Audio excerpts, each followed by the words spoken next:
Well, good morning, TikTok.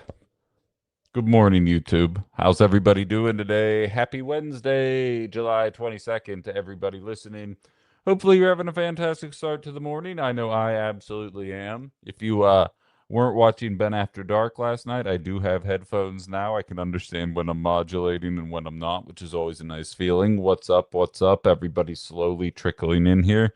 Thank you very much for being here on a Wednesday morning. We've got a lot to get into today, and I'm going to be honest with you. I have an actual through point for the entire show today, old school outside the box style. We're going to be tying a number of stories that were in the national headlines together and relating that back to Wisconsin over the course of the next 2 hours, which is always a very nice feeling when things work out that way from a narrative standpoint. We don't get to make the news, though, we just report on it here. Um, Thank you very much for joining, and thank you to everybody who has been subscribing. There was a massive subscriber push yesterday. We're up to 740 subscribers as of yesterday afternoon, and hoping to continue watching that grow over the coming weeks and months here. But I really do appreciate the support. I posted my little petty message yesterday on my Book of Faces profile and the Gram of Instances. So if anyone didn't get a chance to see it, go ahead and check that out. It was the worst. Um, yeah, why not? Okay, so in any event, I do appreciate everybody being here though. So before I get into the actual political news of the day, I did want to double back. For those of you that are not frequent Ben After Dark watchers, it was its normal um Stevie. Stevie says the goal is to make me so successful that I eventually become a Republican. Is that how that works? You either die a hero or live long enough to become the villain? That could happen. We'll have to see. But Ben After Dark can go a number of different ways. And we were having a conversation. I was kind of teasing what the show was going to be about today, and we're going to be talking about a conversation about essentially canceling some of the ballots that were mailed in where people voted for Sarah Rodriguez.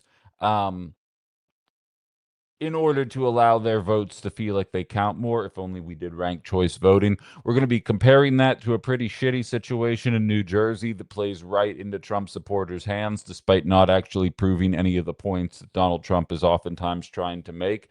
And then I want to tie all of that together with a conversation surrounding Pete Hegseth and the way that he was able to speak to the people at the Senate hearing yesterday, and how that relates to election security. So that's going to be the overall theme of the show today. But before we get into any of that, I was teasing um, a number of those stories yesterday during Ben After Dark. What's up, Susan?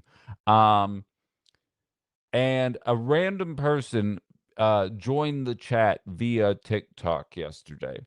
And he starts off saying, "Is this a political podcast?" And I was like, "Yeah." He goes, "Okay, good. I wanted to say nobody should see The Odyssey. It's woke trash." Now, I have not seen The Odyssey yet, but it's getting rave reviews by both audiences and critics. Really couldn't care less what critics have to say about anything. But when it's 95% of them plus 97% of audiences, you're like, well, okay.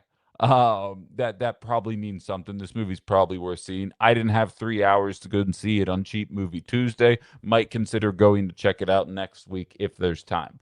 Um, the reason I bring it up though is much like I often talk about on this show, he was coming at the movie from an anti-woke perspective. He could not verbalize what he didn't like about the movie. He just knew that it was woke trash and that people shouldn't be watching it.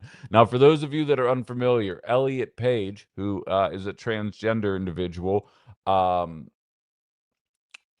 is in the movie. Don't even know who he's playing. As is Napita Luongo, who is a black woman playing Helen of Troy. Now, as a Greek, I'm the only one that is allowed to be offended by this, and I am not. So if I'm not offended by it, no white people are allowed to be offended by this either. So Those are the two main problems, and the anti-woke crowd has been feeling themselves the last couple years. They really feel like they can get any movie review bombed that casts a woman or a black person or a trans person or realistically anything other than a white dude into a role, and they decided to take on the GOAT. As Ethan says, it's a Christopher Nolan movie. It's probably excellent. Exactly. If Christopher Nolan does a movie, if you're a movie person, there's probably a pretty good chance you're going to enjoy that movie. He did Memento, Inception, the Dark Knight trilogy, Interstellar, Tenet, Dunkirk, Insomnia. The list goes on and on. Really doesn't miss. This movie bucked the trend and ended up excelling critically and commercially, with obviously, as I mentioned, critics raving about it and it being the highest grossing Christopher Nolan film of all time in the opening weekend. So I peruse, as a result of the conversation I had with this individual, Daniel, I believe his name was, I started looking into it to see how the anti-woke, Elon Musk crowd was dealing with it. And I came across an account, Gaz, that says, um, big discovery on Rotten Tomatoes for the Odyssey. The real audience score is sitting at 56, not the fake 97 that they're showing with their verified audience bullshit. The Reddit Coda Coln Action user figured out how to see the actual numbers behind art Rotten Tomatoes manipulation. Exactly what we've been saying. Real people are dragging this butchered mess, but Rotten Tomatoes is bending over backwards to protect it. Classic. To which Elon Musk posts a picture of a face going like this.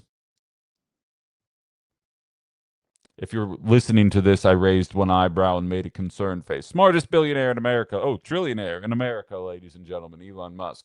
Now, what's funny is the anti woke crowd has been incredibly effective at what they do to movies, what they do to video games, basically what they do to any piece of art that does not comport to their vision of what society should be.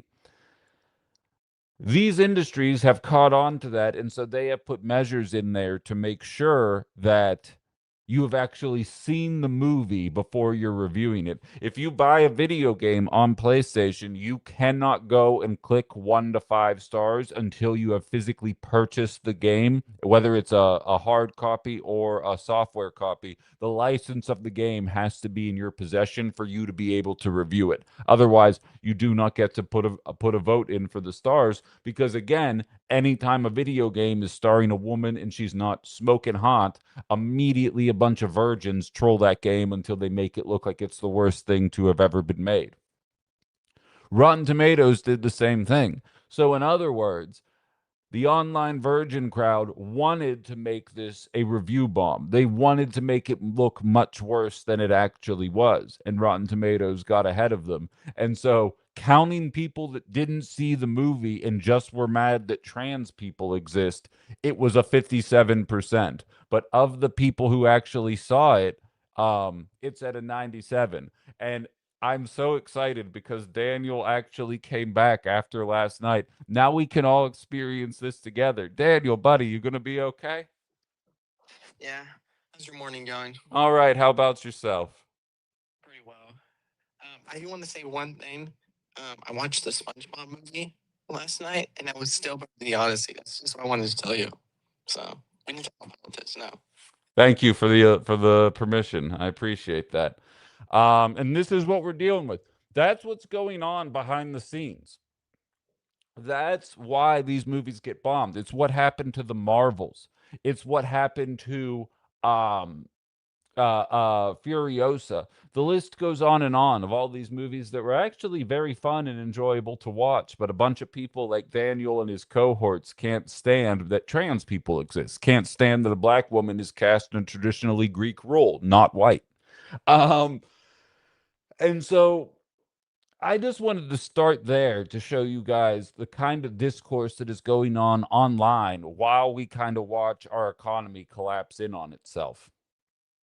And I at least wanted to start there because last night just made me crack up. He's still trying to come back. He's trying to jump. You shouldn't be trying to jump into the deep end, Daniel, if you still need floaties. That's good advice for realistically anything in life, but especially on this show. Old Lib says, wait until he finds out Jesus wasn't a white guy. Yeah, they struggle with that one too.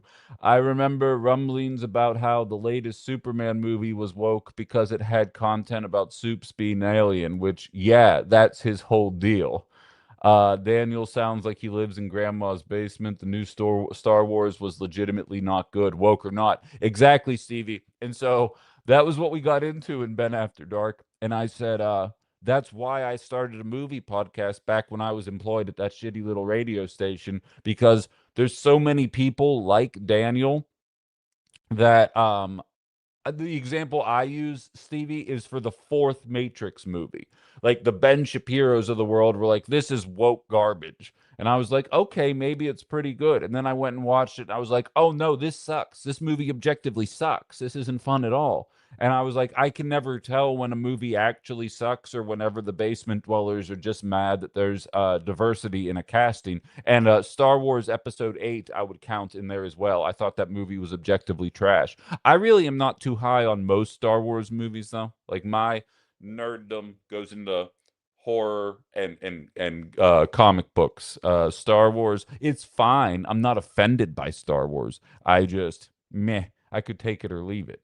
Um Ethan says the Marvels deserved to be reviewed bombed into oblivion. How dare they make me see the singing planet bit? I died from cringe. I'm gonna be real, Ethan.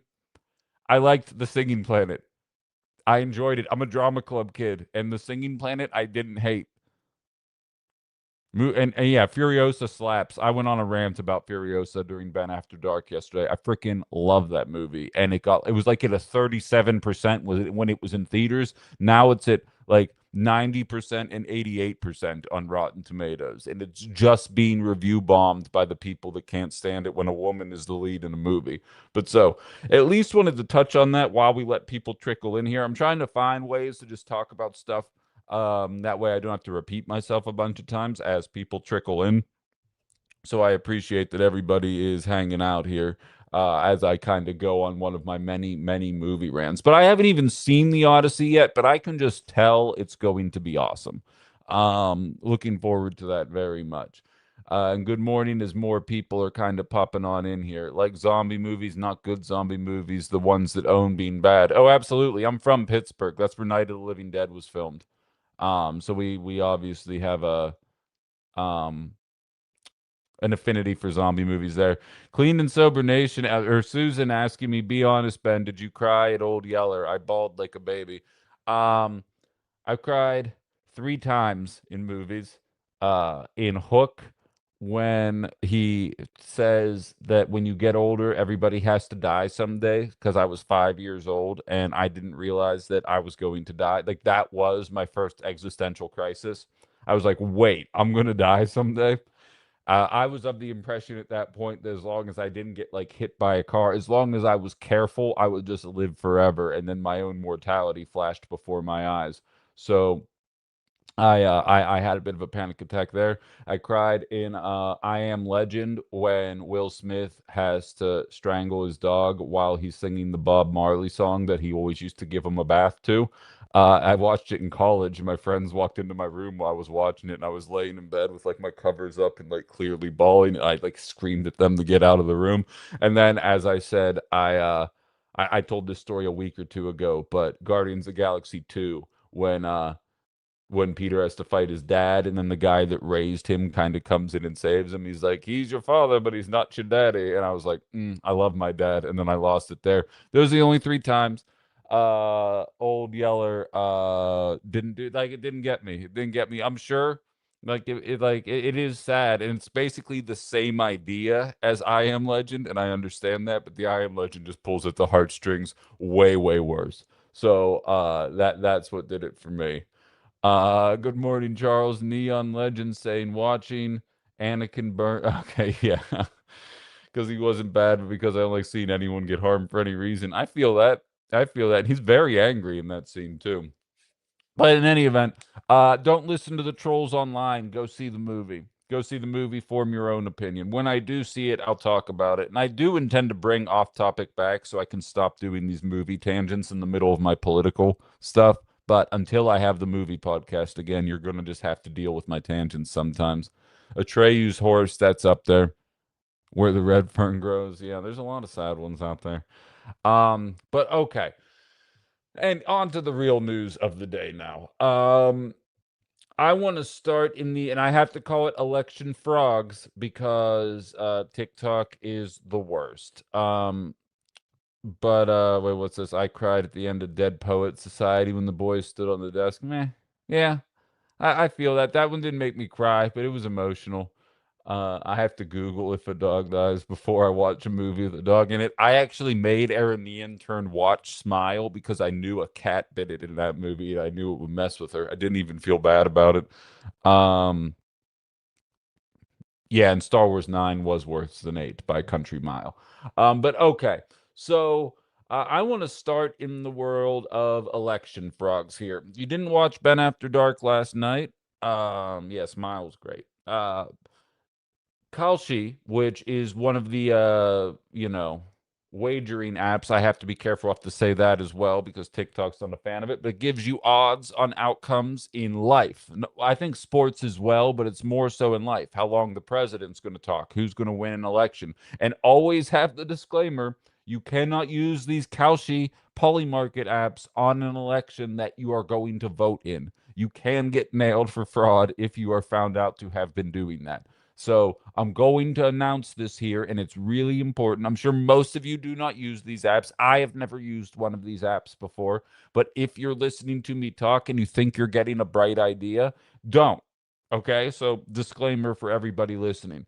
Kalshi has odds, updated odds as of July 20th for the Wisconsin's governor's race. Now, Kalshi is one of those apps that it essentially allows for you to um, bet on outcomes that you think you have a thorough understanding on. They would not make up the odds to favor a candidate, at least not normally. I'm not saying they are above manipulation or anything like that, but I'm saying that it's probably not likely, at least at this phase of the career, because if they were manipulating the polls, they would end up losing their asses or probably getting found for fraud themselves. Nobody would be using it if the odds were too far skewed the other way.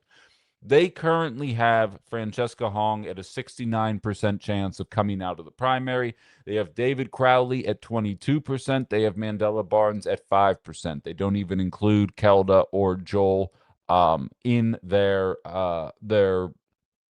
standings here because that's how far outside of the realm. Like if they have Mandela Barnes up there at 5%, that should tell you where Joel and Kelda are according to what Kalshi is predicting. Now that is by no stretch of the imagination set in stone, but it seems as though that's the way that things are trending in this election. Now, um, the Wisconsin Democratic Party is currently asking the Wisconsin Elections Commission, the WEC. Here we go. Bang. All right. Dear Chair Mills and members of the Wisconsin Election Commission, on behalf of the Democratic Party of Wisconsin, I respectfully request that the Wisconsin Election Commission promptly rescind the updated ballot spoiling guidance issued on July 10th, 2026, and remove any social media posts or media statements which informed absentee voters that they may not spoil their ballots after the ballots have been returned to their clerks. The Democratic Party of Wisconsin has an interest in ensuring that its voters have a valid voice in the primary elections. The ability of voters to spoil their ballots after they have been submitted to their clerks will advance this interest, and the ability to obtain new ballots protects the voters' right to meaningfully participate in the democratic process. So I get it. Like and allow me to say that, and I said this yesterday, and I know it rubbed some people the wrong way that were in the chat. I would hope that they would do this, and I recognize that if there were MAGAs in this election, that they would be pulling their hair out, screaming about election fraud, yada, or election frogs. Sorry, TikTok, yada yada yada. But we don't have to worry about that. This is Democratic primary. So this is a matter of the people who voted early, who voted for Sarah Rodriguez, essentially because we refuse to do ranked choice voting in this country, their votes will not count in this election because they voted for somebody that ended up dropping out before the election happened, that no longer has a chance of winning anymore. And they are talking about whether or not they should be allowed to recast their vote. Now, I'll never be able to prove this, but I believe that if the rules were reversed, that if Mandela Barnes, who I would argue is the second leading progressive candidate behind Hong,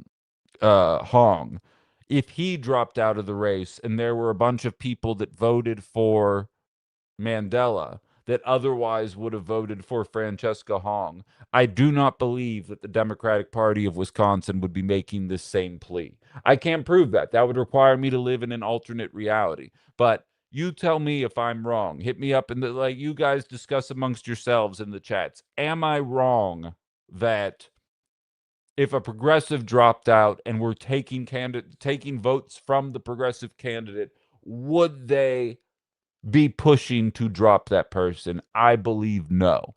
But nevertheless, what's up, Robin? Nevertheless, as I made the analogy yesterday, I never watched the Pittsburgh Steelers go to the Super Bowl after beating Tom Brady. Something always had to happen to Tom where the Steelers didn't have to play him, and then the Steelers would go to the Super Bowl. I don't want there to be questions from the liberal establishment part of the Democratic Party. What's up, Cassidy? Saying, oh, yeah, she had to win through a technicality because 8,000 people cast votes for Sarah Rodriguez, and she ended up winning by this many votes. Like, I would rather that not be lingering. I would rather the candidate who wins just very clearly and decisively comes out of the primary, and then we all move forward as one party that didn't engage in any kind of chicanery to get the candidate that we wanted to the finish line there. But I believe that that's the right thing that should happen. Well, the right thing that should happen is we should be doing ranked choice voting so that if anything like this ever happened, then you could just knock down Sarah Rodriguez as your first choice and then go to the person that you ranked second on your ballot. That would make the most bleeping sense if you think about it. But unfortunately, we do not live in that world right now. So, this story sticks out to me as just another effort for the centrists to kind of thumb the scale a little bit, but it's one that I can get behind. TJ says, I heard that a rule change, RE, the ballots happened right after Rodriguez dropped out. If so, that is sus. I agree. I absolutely agree.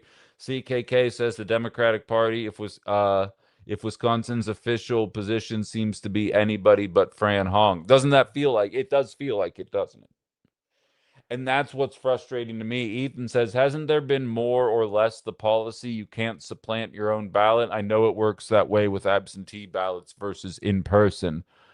I'm not familiar. I know somebody said that you can change your in-person ballot, but I don't know how that actually works. And again, I am not knocking anybody that can't get there on election day, but that's why I wait as long as possible to vote, because you never know what kind of stories are going to break, what kind of information is out there, so on and so forth.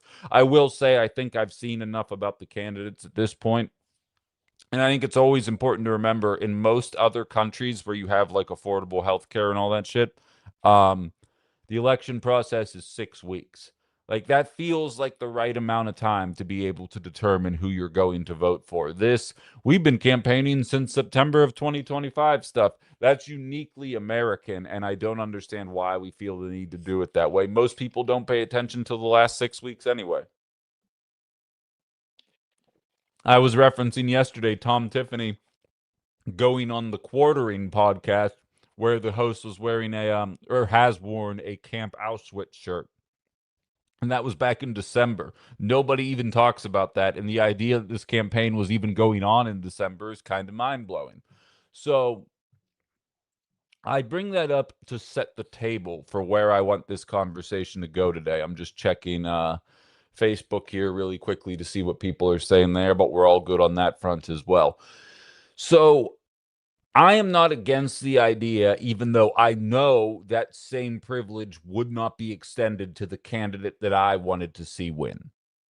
And that's frustrating. But similarly, there are two candidates in the Republican Party right now who are accused of, there are allegations of sexual assault that are still currently running with no intention of dropping out of the party.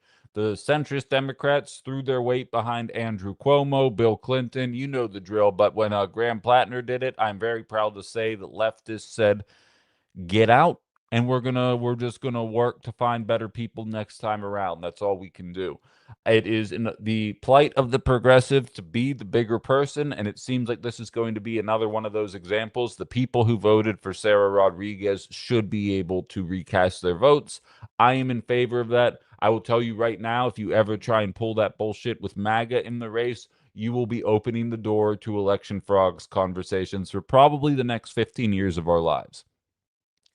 Yesterday, the WTMJ midday show was sickened by the fact that the Democratic Socialist was leading the race. The callers were spitting out the idea of outside of were spitting on the idea that people outside of Madison would vote for Fram. Again, I want them to give me reasons why.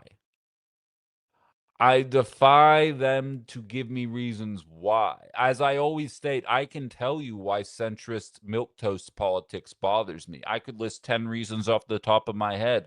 Why, not why I wouldn't vote for them, but why I believe the progressive route is the better route to take within this party, and that's where the momentum is. I would defy centrists to tell me in a meaningful way. Like, don't give me the, she went on the anti Semitic podcast. No, she didn't. She wants to seize the means of production. I haven't heard her say that one time. Like, you know what I mean? So you tell me, and I know you're not saying it, CKK, but I would defy centrists to explain to me why they believe that nobody outside of Madison. What, you think outside of Madison everybody loves data centers? You think outside of Madison everybody loves the situation that their healthcare is in right now? Even before the Obamacare subsidies failed, do you think people were fans of their health care? Do you think people were fans of how much elder care costs? You think people were fans of this stuff?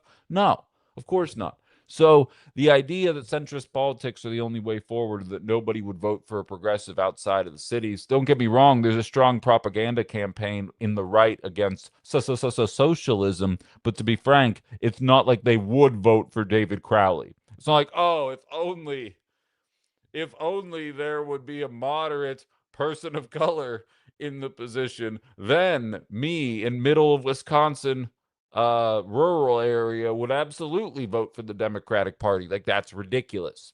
That's a ridiculous conceit, and the idea that they're trying to convince us is that is actually kind of wild. As Kathleen says, you can change your in-person ballot up to 3 times in Wisconsin. There you go. I don't know how that would work, but those are the rules. So if that's the rules for in person, then I'm fine with it via mail. Oshkosh has a lot of Hong signs around. I've seen more Hong signs than Tiffany signs. That sure is it. Tiffany's not inspiring. That's just it, Kaylin. The Republican Party is doing the Democratic thing. As much as the Republicans love to dunk on the Kamala Harris anointment in 2024, they're doing the same thing in Wisconsin. They cleared the field for Tom Tiffany, and he is not inspiring a lot of Republican voters to show up and vote. They're going to try and scare those voters with like affordable health care or whatever, but it's they cleared the field for somebody that just isn't doing it, and that typically is a Democrat move. Kristen says people are scared because after MAGA, you can't trust your neighbors. Wisco can be progressive, but understand the history why people are scared because after cut her off after that. The state GOP party is so strategically bad, and they have no ability to look past their failures to improve. It's crazy. I'd argue that's both parties. We don't have proof of that for the Wisconsin Dems. I guess I mean more on the national scene. But we'll see if the Dems can get the trifecta, then we'll see if they mean business. And I say it all the time. Wisconsin Democrats escape my ire because they've been stuck in a holding pattern the entire time I have lived in this state. If they get the means to be able to enact real change and don't do anything with it, they're not going to want to be on this show anymore. I can tell you that much right now. But so that's just the tip of the iceberg, though. The fact is, Tom Tiffany is an election frog person. He cannot say who won in 2020. He's been asked over and over again. He will not say it. Hello, Floyd.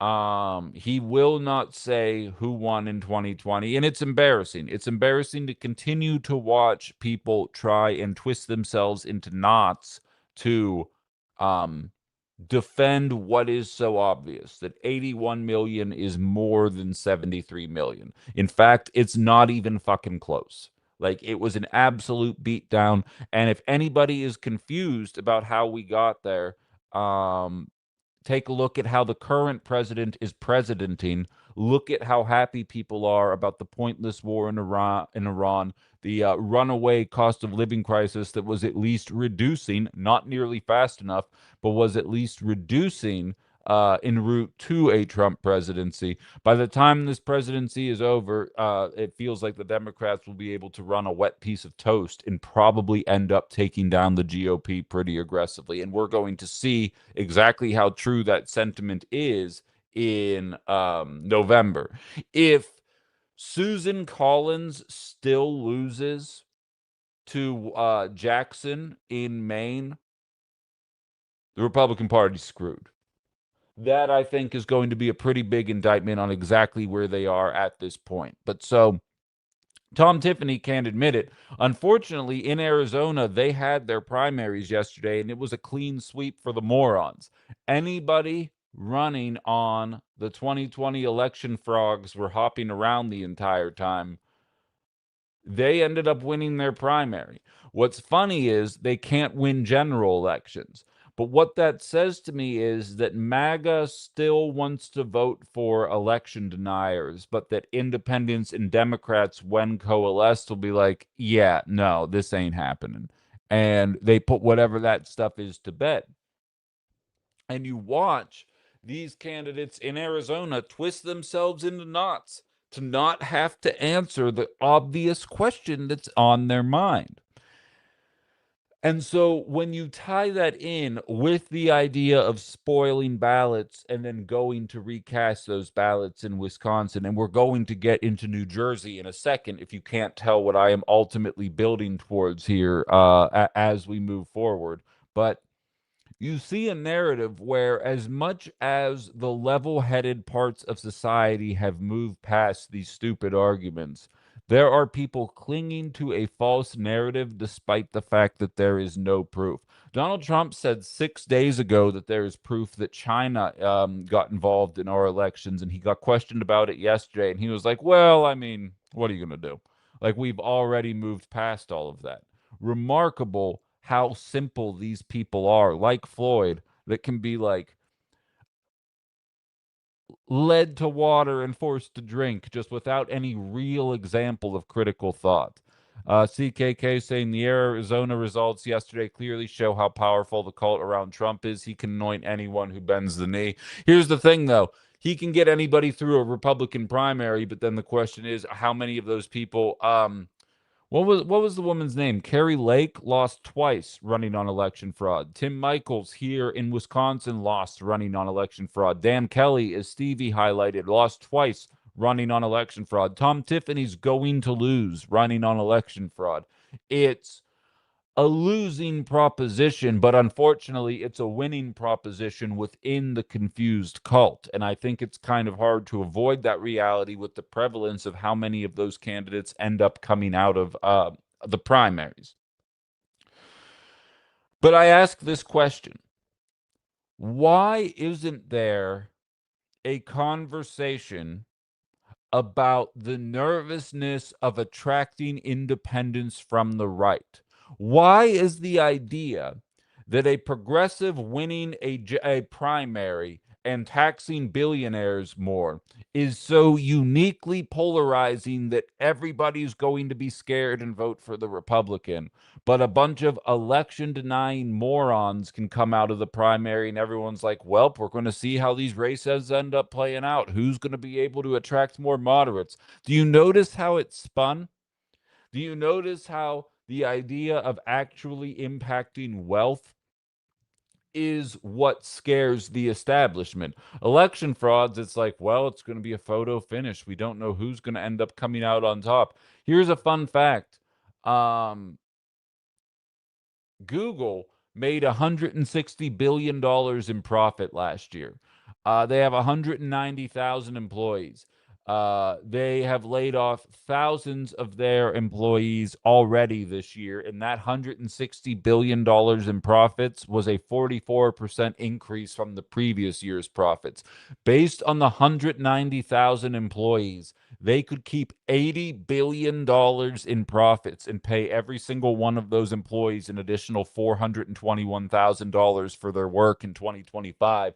And instead, they chose to lay off thousands of people, give nobody raises, and move forward. And the idea that a candidate would show up and say, hey, if Google wants to lay people off and rake in 160 billion in profits and not pay anybody, we're going to tax the shit out of them and we're going to disseminate the money on our own. Now, if you're going to tax the shit out of them, give all the money to Ukraine, give all the money to the military industrial complex, give all the money to Venezuela, give all the money to another country, we still got problems. But if you're going to do that and then give everybody a rebate, since it seems as though these companies don't actually want to pay us, that should be a net positive. Election deniers are killing it in GOP primaries, and you don't hear people questioning whether or not they're going to be able to appeal to moderates. Tom Tiffany is an election denier. You have nobody questioning if he's going to be able to reach out to moderate voters or not. But the idea that Francesca Hong coming out and saying, you know, if you make $160 billion in profit and lay off your employees, we're probably going to raise your taxes, that is a bridge too far in the eyes of the liberal establishment. Here's the wool. It's over your eyes. Let's remove that wool from your eyes. The idea that progressive politics are not popular is absolute nonsense, as far as I am concerned. We're going to get into Jersey here in just a second. Moderates shouldn't be the focus of Democrats. Non-voters should be. Those are the people who are unmotivated and looking for someone that sparks engagement and will improve their life. I agree, Trees, and that is the conventional wisdom, in my opinion. The conventional wisdom is there's a lot of people out there that want to vote that do not believe in the system as it stands today. I interviewed a guy 2 weeks ago that's not even motivated by Hong. He thinks she doesn't go far enough. He's like, I'm going to show up and vote and I'm writing my name in. Not my name, his name. Um, He's like, because I don't see anybody who represents my true leftist values. And I'm like, okay, right on, which that is everybody's right to do so, mind you. I'm not knocking that person for thinking that way for a second. But I'm saying even with a Fran Hong in there are people sitting there like, you know, if someone really meant to mess with the system, I'd be here for that. Wisco Girl says, don't vote for your own name. You can't stop it. I didn't write my own name, but I'll tell you what, I didn't pick Hillary or Trump in 16, you know? Like, I get it. The worse the economy, the more people will vote against the establishment. Well, that's just it. It seems like both political parties' politics work better when they're not in power. The second they gain power and then do nothing to change it, the other party runs on the fact that they're not changing it while ignoring the fact that they also didn't change it. Democrats right now are mocking the idea that we are in the golden era of prosperity in America while they were all parroting the line Bidenomics is working 3 short years ago.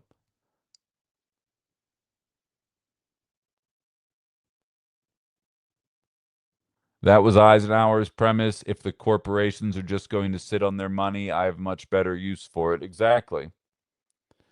That's just a pain in the ass for board of canvassers and the poll workers who are trying to tabulate the votes correctly. No, I feel that, but it's on.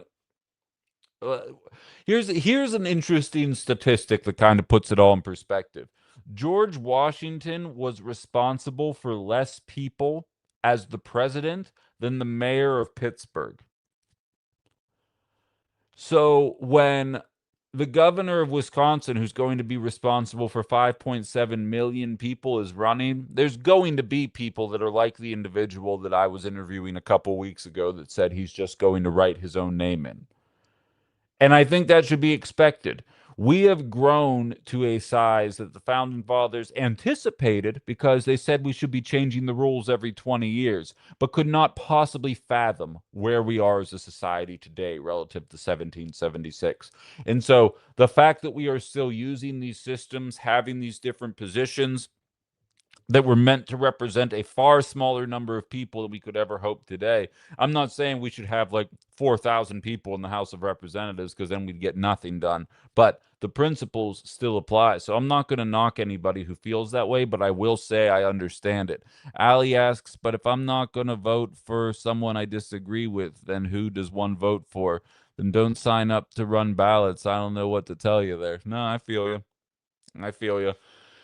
But so then we get to New Jersey, where Mickey Sherrill comes out and says 6,600 ballots were sent to undocumented citizens who were not able to vote, and about 400 of those citizens actually did vote. Now, I think it's important for me to say here that um, we do not know how they all voted, but we know that they were registered for three different parties. I believe in Virginia or in New Jersey, I think independent must also be a party. I should have looked it up for the purposes of this. I know there's three parties that you can be registered for in New Jersey, and that of the 400 people that voted, they were registered for all three. Across the board. So it's not even like it was 400 votes in one direction for the Democrats via some kind of subterfuge. Of course, that's not going to stop all the worst actors on the planet from immediately pouncing on this scenario and say, see, that's why we should make it harder for women to vote. Like they absolutely are trying to do so. And I am not here trying to convince you guys that that's the case. And we're actually going to tie the Save America Act into the Pete Hegseth conversation in the 10 o'clock hour.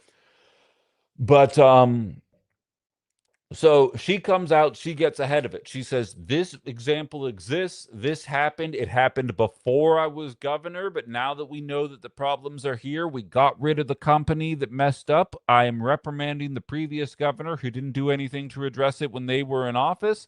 And as Kristen highlights, this example in New Jersey is evidence that the system works. And she said, and we're going to do what we can to make sure that that never happens again. Now, so you guys understand, it's not like there was human error or anything like that. And like for those of you listening who are gamers, you might understand, but it was honestly just a glitch. You ever play a video game that's worked 1,000 times and randomly your character just falls through the floor and you're in this big white abyss? You're like, how'd I get here? You have to reset the game. That's essentially what happened. I am not savvy enough from a software perspective to be able to tell you exactly what went wrong, but the people were marked as ineligible to vote, and the system decided, nah, 6,600 of you are eligible to vote. Now, there were millions of votes cast in the gubernatorial race in November that Mickey Sherrill won. Thank you for the gifts, everybody on TikTok. I appreciate that.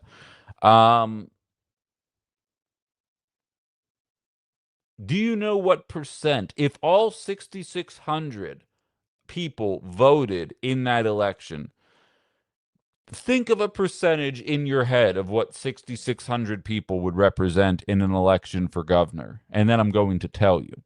What it actually was 0.006% of the voting population were listed as eligible when they should not have been. And again, of that 0.006%, that's 6,600 people, 400 of them actually did it. For some perspective, 660 would be 10%. So less than 10% of the 0.006% of the voting population fraudulently voted. And we do not know in what direction. We do not know if there were 170 votes for Democrats, 150 votes for Republicans, and then however 50 votes for the independent candidate, ultimately resulting in a net almost zero. And of course, the Republican Party is now running this up the flagpole, saying that this is an example of widespread voter fraud. And even one example of this is egregious. But I have to ask, let's say I actually believe them, and I don't. But let's say I actually believe them that they're being genuine with this interpretation of things. Well, then I would ask you, Why aren't they coming at this with the same energy when people are improperly removed from voter rolls? When people don't check the right box and all of a sudden they find themselves unable to vote?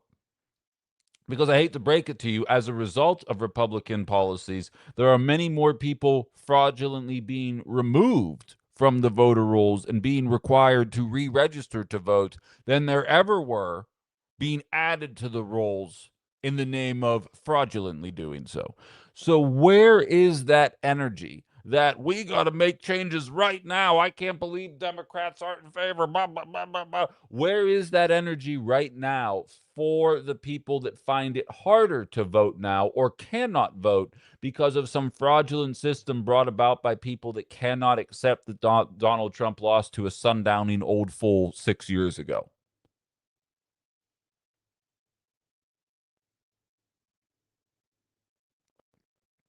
Keto scene. I think it's funny when immigrants like me vote. It upsets MAGA. I think we should keep doing it. Yeah, absolutely. If you're here, like, if you're legally able to vote, you should be voting every time. Don't let MAGA convince you otherwise on that. You absolutely should be voting, and I don't care who you vote for.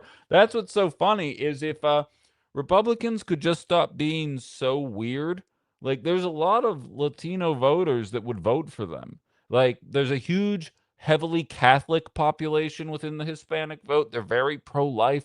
Like, there's things you could lean into as the Republican Party to get Hispanics to vote for you, but you'd rather just really be hateful.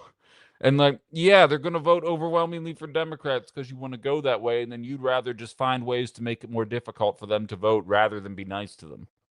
That's a you guys problem. Um,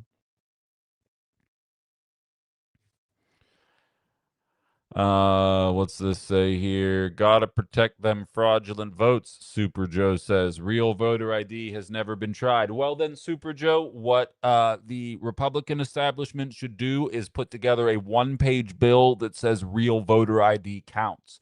Because right now, you cannot use your real ID on the Save America Act, I should say.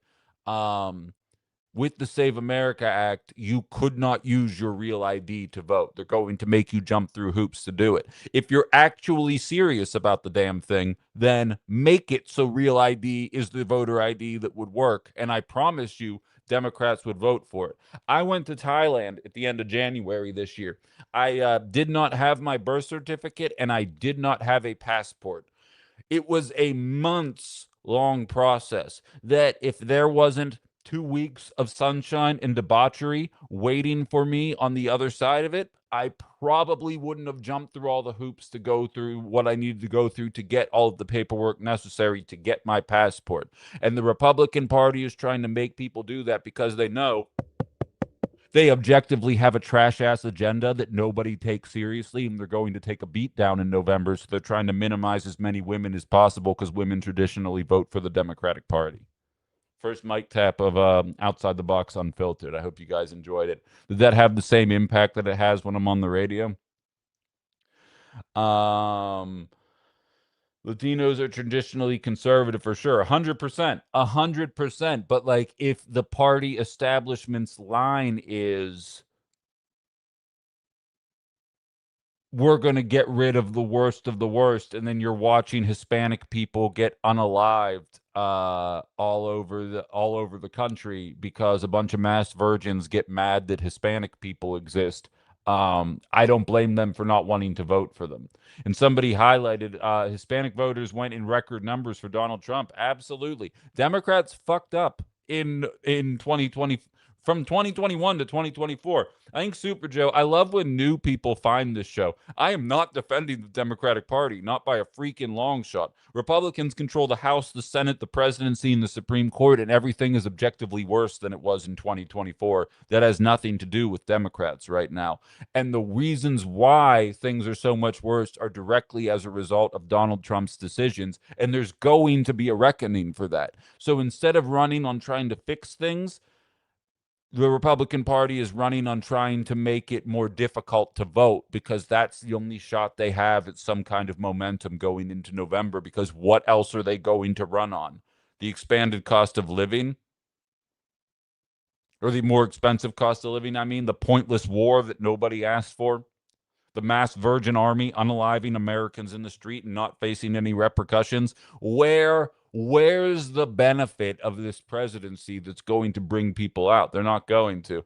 See Deanne say, "Yay, Mike tap." Nice, nice. I appreciate that. But I don't know how to bring the comments up on this new screen. I think I'm still gonna have to go through this route here. But so you see what's going on in Jersey, and it's bringing the Super Joes out of the woodwork, right? It's bringing the people out that are looking for reasons to scream about election frogs because they can't embrace the fact that their dad president is not particularly good at being president. Kathleen says requiring a passport or other form of ID that needs to be paid for amounts to a poll tax. I agree, and again, Kathleen, I can't stress enough. I went through the process, and I hate doing paperwork. Like, I'll admit that I am the worst paperwork doer in America. But um,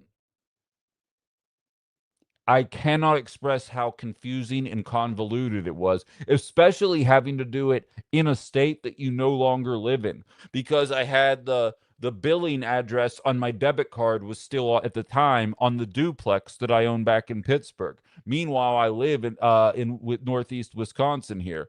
Um, I didn't have a birth certificate that had pertinent information on it, and like, oh, in order for us to send you a birth certificate, the address on your driver's license has to match the billing address on your debit card, which has to match the address where you're currently living. None of that was accurate for me, and so it was almost impossible for me to prove that I was me. And again, waiting for me on the other side was 2 weeks of sunshine, booze, partying, fun, sand, beaches, all that. And I was like, oh my God, is this even worth it? Let alone now you're expecting a bunch of people to be like, hey, do you want to vote for this candidate that you're like mildly enthusiastic about at best? And if not, if you are, get ready for 2.5 months worth of going back and forth with government agencies, putting you on hold for 40 minutes at a time while you're trying to figure out the right way to do it. And there's people pretending that that is the better way to vote because they can't accept that their orange dad president sucks, Super Joe. Your dad president sucks, Super Joe. Jesus Christ, he's a rough one. Um, I had to bring a birth certificate to get real IDs. State IDs are free, but your stay. Um, I thought that voting IDs are free in Wisconsin. Again, in Wisconsin, I can just show my license and it counts. I showed my PA license and it counted, let alone my current license. That would be fine. If that's what the Republican Party were actually pushing for, there would be no pushback to what is going on. But we all know that that's not what they're pushing for. They're pushing for making life harder for women because they know women traditionally vote democratically, and they're trying to find ways to stymie the turnout in November because they're about to take an ass beating and they're going to blame election frauds. And you're watching them lay the groundwork for that eventuality. That's what their dad president's little meltdown last Thursday night was all about. It's why he got on his knees and was begging America, pass the SAVE Act, please. It's the only thing that can save the Republican Party right now. And it's why he was resoundingly laughed at. But what's interesting is, and we'll get into that more in just a little bit, the Republican Party is now going to try to tie the SAVE Act to an increase in defense spending that is uniquely unpopular. And I swear to Christ, Democrats, I swear to Christ, Democrats, if you pass that, we'll get there in a second. But so I will say what took place in New Jersey was an example of the system working, but the timing was bad. The timing was bad with what took place, absolutely, because there's such a push for this bullshit legislation that no one being serious actually takes seriously, but the Super Joes of the world will absolutely run it up the flagpole. The Daniels of the world will run it up the flagpole. It's a matter of not taking the bait, which is a skill that I have yet to learn, but it's a matter of not taking the bait and understanding they shouldn't be taken seriously. There are no real examples of widespread voter frogs in our system. There is no reason to change the system or not trust the system other than one spoiled little baby's reaction to losing an election. And whether it be the Wisconsin Election Commission um, deciding that they want to allow people that voted for Sarah Rodriguez to be able to vote again for whatever centrist they decide to support, whether it's all the election denying morons in Arizona coming out of their primaries and ultimately headed to some pretty bad beatdowns in all likelihood in November, or if it's what's going on in New Jersey, where there was an example of a mistake, a fraction of a fraction of a fraction of a percent of a mistake, and it gets even smaller when you look at how the people actually voted. Um, and it was corrected, and it's going to be fixed from there. TikTok thinks I'm a robot. Give me 1 second here. Shebang. There we go. Not a robot, TikTok, just good at the job. So I say all that to say election frogs has been on the minds of a lot of people over the course of the last 24 hours, and they're going to keep banging that Save America Act drum. And it's not even a matter of the facts. Super Joe isn't coming at me with facts. He doesn't have evidence of voter fraud. He has emotion. He's angry his guy lost, and he's trying to find a reason. And he thinks he's trolling me because he thinks I'm a Democrat, and it just doesn't work that way. Um, but they don't care about the facts. They don't care that there are no examples of meaningful voter fraud in the history of America. They don't care that Donald Trump said the 2016 election was rigged even when he won because he lost the popular vote. They don't care that he's acting like the 2024 election was fine because he won that one. Facts do not pierce the Super Joes of the world. They're kind of thick, you know? Um, don't waste your breath on that kind of stuff. Focus on what matters. And what matters is yes, accidents happen. When they do happen, they are called out for exactly what they are and they are cracked down on. And that is very difficult to avoid.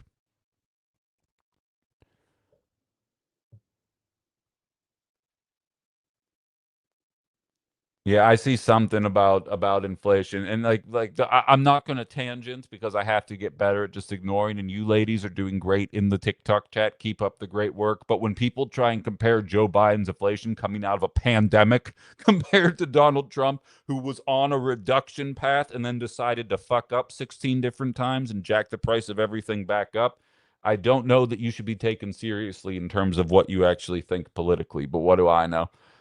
Your PA license shouldn't have worked when you went to vote. It needs to be. No, Wisco girl, don't even worry about that. That's why I pretended to get arrested. Go listen, go on Spotify, type in Outside the Box with Ben Cominos, go to August 14th, 2024. I start the episode off pretending like I got arrested because I voted fraudulently because I used my Pennsylvania license because someone said exactly what you were saying.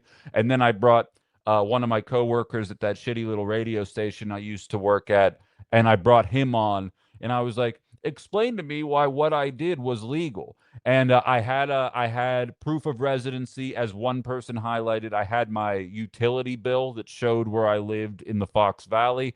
And every time I'd show up to the election, they'd give me shit. They'd be like, "Ben, you only have 2 weeks to get a new ID."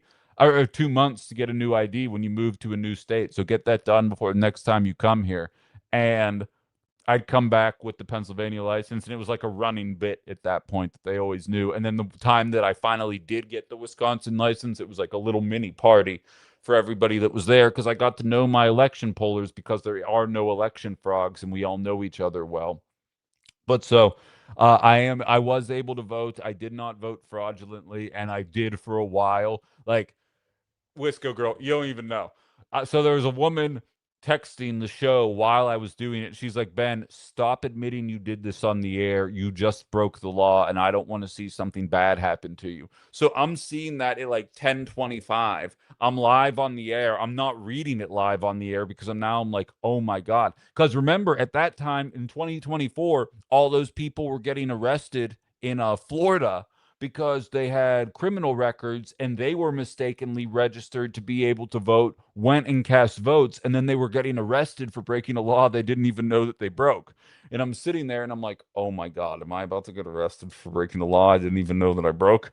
And like, I had to keep it together for 35 minutes. It was the longest 35 minutes of my life. I'm sweating bullets. I was ready to start just like taking clothes off. I was so hot because I was like, oh my God, I do not need this. And I immediately got off the air and I went and I'm like, I go to the program director. I'm like, dude, I think I just admitted to breaking a law on the air and I don't know what to do. And he was like, well, do you know you broke a law? I'm like, I don't know. I said, I think I have to go to the polling place and find out. And our news director overheard me talking about it. And he comes in and he's like, nah, here's the way that it works. He's like, when you first showed up, you show them your ID, you show them the proof of residency, and what happens is you get added into the Badger book. And then once you're in the Badger book, all you need is an ID to prove that you are who you are, and you're good to go from there. And so, because I didn't even have real ID when I moved out here in 2022. So, like, that's just it. There are systems in place to ensure that the election is fine, and we're just going to act like it's not even real. I've zoned out on the TikTok chat because I don't want it to deter me, but I can see that it's still going on. I'm just going to trust that the cool people actually know what they are doing in there. And anybody who's new in the TikTok chat, please consider following this account. We do live political talk radio, 9 to 11, Monday through Friday Central Time here in Northeast Wisconsin. I appreciate everybody being here. These numbers are a little higher than normal, so thank you. Susan saying I'm a rebel. You know me. I'm telling you, go back to the August 14th episode. It starts out with Jonathan Krause on the air, and he's saying Ben was just walked out of the studio in cuffs. And then I called the studio from my cell phone and pretended like I used my one call from jail to do my show. And it was like a big bit. And like everybody thought it was real. It was my own War of the Worlds. Like I did like the Orson Welles thing. And I made everybody think the aliens were invading. They weren't. And then Donald Trump won, and then I had to like make the announcement. I was like, just so you know, I'm never gonna pretend to get arrested again. So if I get arrested a second time on the air, that one's real. Um, Deanne says Save Act also severely restricts mail-in voting. Some states vote mostly by mail. So another way to decrease turnout, enacting it so close to the election would also be intended to cause confusion. Connie says there is election frogs because the other option is Trump was elected fairly and half the people in this country are not. So that's a fair point, Connie. I hadn't considered that. Um, all I saw was you're waiting on the wrong golden shower, bub, and I've clearly lost the plot on TikTok at this point, but I love you guys. Um, our polling place is a bar, and it's most Wisconsin thing ever. LOL. I dig that. I dig that. Nothing wrong with that. Ethan says there's a lot of contradictory literature on what is approved ID. I was turned away from my Minnesota license because the poll workers didn't have a way to process the ballot. I was registered, but whatever. I'm pretty sure because I think you told that story the same day that I'm talking about, Ethan, on August 13th. And I think you were saying, Ben, I was turned away with my Minnesota license. I don't know how you're voting with a PA license. And all you guys were messaging me, and I'm like, oh my God, I'm going to jail. Oh no, I'm not built for jail. Um, I didn't. I didn't go to jail and I didn't break any rules. And actually, you got screwed over by them not processing it. Um, what you should do is call your local news department in those kind of moments because the news director, if they're worth their salt, uh, will know the rules. I mean, obviously, there's a lot of AM talk radio out there that would just be like, "What about our emails?" And like you're kind of SOL at that point. But the principle still holds. How come I remember a recent small number of the confirmed cases of election frogs in Wisconsin being people casting Republican ballots that I just experienced the Mandela effect? Something very similar happened in Pittsburgh as well. I don't remember who it was. It might have been Dave McCormick, who's now a senator, but he offered $10,000 to anybody that could prove election frogs happened in the 2020 election. And John Fetterman, when he was fucking cool, found 3 examples of Republicans voting fraudulently, sent him the evidence, and said, send the $10,000 to the Braddock Food Pantry because he was the mayor of Braddock at the time. And and he actually used to be good at the job, just to show you. Um, but now it's where we are. What's the Badger book? Just a list of Wisconsin voters with out-of-state licenses? No, it's literally every person voting in Wisconsin. The first time you voted, you were added into the Badger book, and then you never have to get added again. You're just in the book, and you'll see them scrolling through it to find you for the purposes of that election. Um, and again, I would not know this if I were not 100% certain I was going to jail. Um for what I had done. But yeah, so everybody listening to me in Wisconsin who has voted once ever is in the Badger book. And then once you're there, it's why you don't have to bring a utility bill along with your license to corroborate where you live. I had to show up with my lease, my utility bill, my license, all of it, because I moved out here in August of 22, and the Mandela Barnes Ron Johnson race was 2 months later, and so that was the first election that I voted in, and Evers Michaels as well. So, yeah, so that's where that is.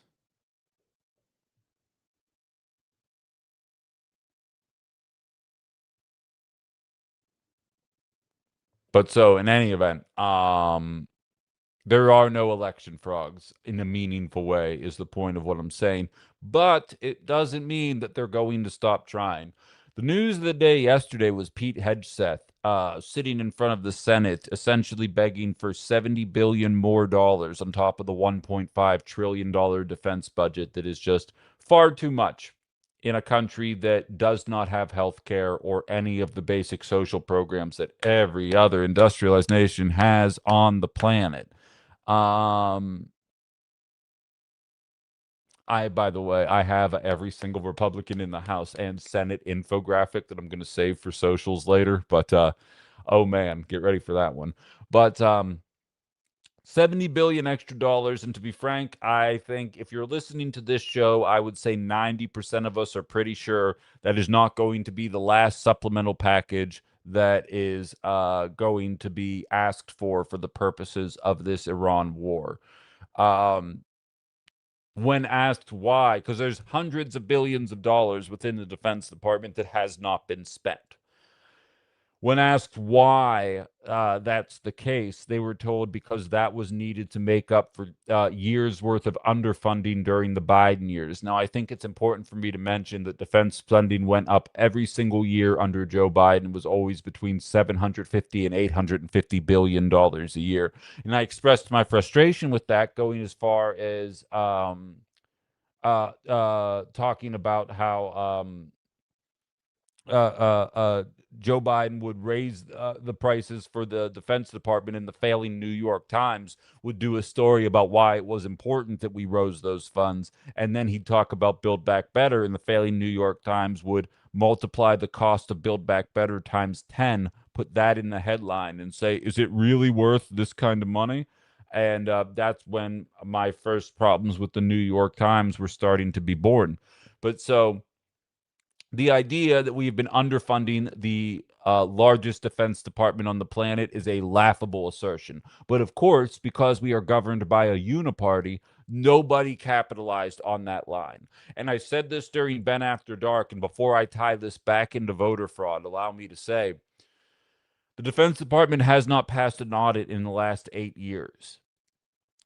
The Republican Party invented Doge. They have been talking about government waste, fraud, and abuse and accountability for the better part of the last 3 years. Not a single one of them brought up with Pete Hegseth while he was asking for $70 billion after a record investment in our already record spending Defense Department. Nobody was asking him about being able to prove where that money was going. The Democrats, who would tell you that democracy is at stake, who would tell you how important it is to beat the Republicans back in November, couldn't find the spine to stand up and say, hey, we can't seem to account for hundreds of billions of dollars in the Defense Department yearly. And yet you guys seem to all be talking about waste, fraud, and abuse. Where is this money going, and why does it seem like your agency is unable to pass an audit? And why should we be sending more money to a department that seems incapable of passing an audit? Not a single person brought that up. There were dozens of examples, Plenty of people cosplaying as fiscal hawks, plenty of people cosplaying as accountability hawks, nobody having the guts to actually bring up the very obvious problems within our Defense Department spending, and the fact that it seems like most countries can keep us at bay with a couple of $1,000 drones. So why is it that we are accepting that we have to pump trillions of dollars into a defense budget while we watch Iran have universal health care? State-sponsored terrorism, I understand. Thank you for the gift, Self. But so not a single one of them decided that that was something that would be worth bringing up while the Defense Department is looking for a $70 billion stipend. For the record, despite all the bluster, I think it's going to pass. And I'm going to set this microphone on fire the day that it passes. I said it last night. What I watched during the Pete Hegseth hearing was the uniparty in action. I watched Kristen Gillibrand, who's a trash senator. She does not do anything meaningful for the American population, and she just devoured Pete Hegseth in a way that made me think, oh, wow, okay, Kristen, good work. And I was like, wait, snap out of it. She sucks. And then I remembered, but most people who don't follow politics like I do are going to look at that clip and be like, oh, that's a woman that means business, and I'm going to continue to vote for her going forward. And unfortunately, she's probably going to be a mainstay in liberal politics for a very long time because she's one of the senators coming from New York. So barring some kind of meaningful primary, it seems like she's going to have a pretty easy path going forward. But it's enough to show you that when the Republican administration is this bad, Kristen Gillibrand and Ossoff, I actually am on the fence on. I think I might actually like him. Chris Murphy, though, who in my opinion is a bit of a fake progressive, a lot of these people are able to come out of the woodwork, seem like heroes because the Republican Party is governing so poorly right now. When the Democratic Party had a trifecta, or maybe it wasn't actually in 2023, so they didn't have the House and they needed Republican votes. Democrats were not nervous about sending $100 billion to Ukraine. We got to defend Ukrainian democracy, is what they were telling us at the time, while the cost of living is shooting through the roof. And just enough Republicans joined the Democratic Party to send $130 billion to Israel and Ukraine. Fuck your health care. We are now 3 years later, and the Republicans are now going to be looking for a handful of Democratic votes to join them in voting for defense spending, because we got to make sure Iran doesn't have any nukes. And mark my words, just enough Democrats are going to find their bipartisan streak in order to vote with every single Republican in the House and Senate in order to send the money to continue bombing Iran. So it turns out that Republicans are anti-war, unless, of course, it's their dad president doing the war, in which case they are again in favor of the war. And it's vice versa for the Democratic Party. And the only people who end up losing are the people that want health care. So the department, yeah, but so I say all of that to say I do think it's going to pass because I have been alive in America long enough to know that this kind of bullcrap happens all the time. There will be just enough. South Park did an episode about it in like 2003, and nothing has changed since then. You had the Republicans and the Democrats that were there. They were singing, I'm a little bit country, I'm a little bit rock and roll. You guys remember that episode? It's an older episode.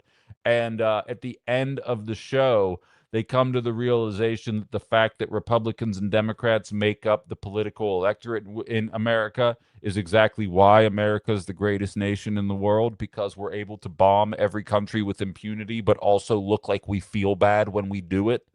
And like nothing exemplifies that more than ignoring the big G in Gaza for the last 3 years, 2 of which were under Democratic control. So you have the Republicans who are nonstop rah, rah, rah. You have the Democrats who say, look, I don't want to do that, but we can't look like we're soft on terror. So we got to vote with the Republicans here, and maybe 7 of them will vote for us next time. They won't.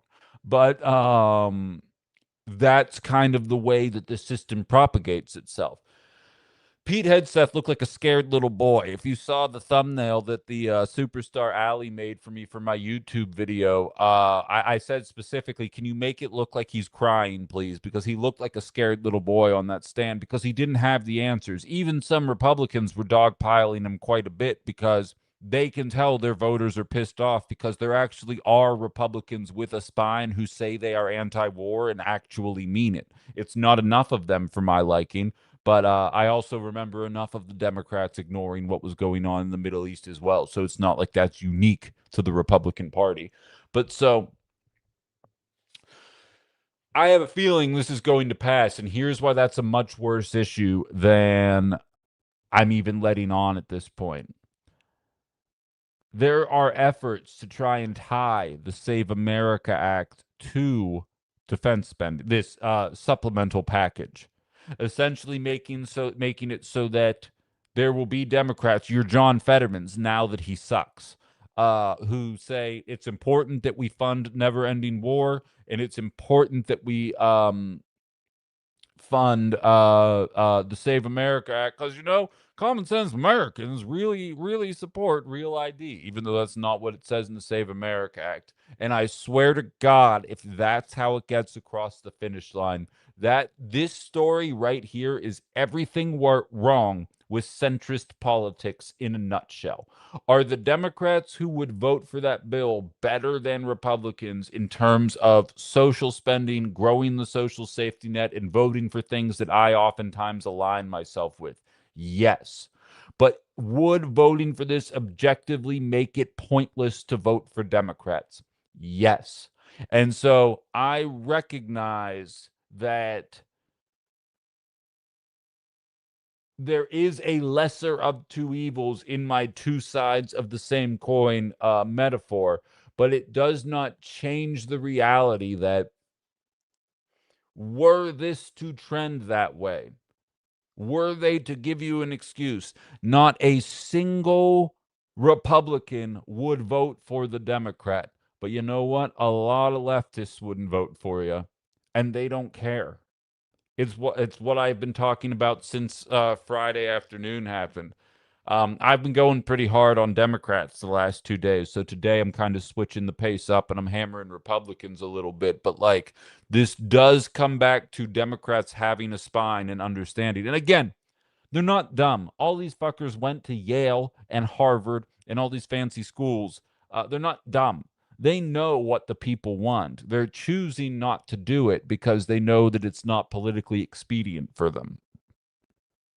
Pete Hegseth can not only should the Save America Act not be passing, the supplemental aid should not be passing. We have not been underfunding the Defense Department. Nobody had the balls to say that. Tammy Baldwin was on was one of the senators questioning it. Didn't ask about that. Didn't say actually we raised the funding for the Defense Department 4 years in a row. And Pete Hegseth leads into the wokeness, right?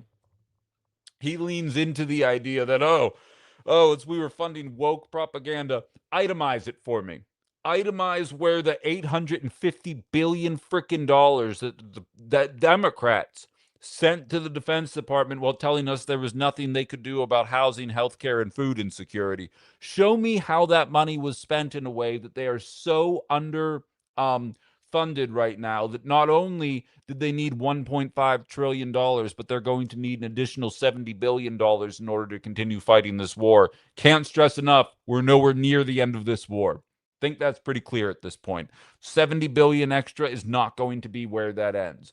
Why does not a single Democrat have the guts to stand up and say something like that? I understand why the Republicans don't. I've understood that my whole life. Why don't the Democrats? Is democracy at stake or isn't it? Deborah says Pete's always angry. I think he will implode one of these days. I'm always angry too, though, Deborah. It's not always a terrible trait. Hal asks, can they really implement it in time for the midterms? Time seems to be running short. I agree. I think for the purposes of, he's talking about the SAVE Act, obviously. Um, I think for the purposes of this election, it's more so a matter of just creating confusion for poll workers. And then going forward, it would be a pain in the ass. But that's inevitably where this is headed. Kalen says, but this war was only supposed to last a few weeks. And Whiskey Pete said we destroyed Iran's army and navy. And he said that 2 or 3 times now. So we defeated them 2 or 3 times. And he was questioned about that. And he did not do a good job of answering.